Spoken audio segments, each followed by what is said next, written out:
तो 9 मई का वाक़या, उसके ऊपर एक फेयर इंक्वायरी होनी चाहिए।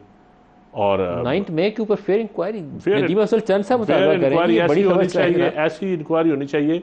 और पीटीआई को फिर माफ़ी मांगनी चाहिए अगर उन्होंने किया है, उनकी जिस जो जो इन्वॉल्व है उनको as a party, as a क़यादत, उनको फिर कौम के सामने। बिल्कुल। और मैं समझता हूँ उस पर जुडिशरी इंक्वायरी हो जाए या कोई कमीशन बन जाए अच्छा सा, क्या ताकि बात है, मैं कहता हूँ चंद ताकि साहब लोगों आपने तो को पूरी काया पलट कर दी है। लोगों तहरीके को इंसाफ 1 साल से जो मांग रही है आप उनको प्लेट में नहीं, रख के दे रहे हैं। मैं समझता हूँ ये ऐसी चीज़ें हैं जो हम मुल्क को आगे चलाने के लिए देखें। अल्टीमेटली र- आप इदारों को डिफेंड मैंने करना है ना, मैं बिल्कुल। पॉलिटिकल वर्कर हूँ।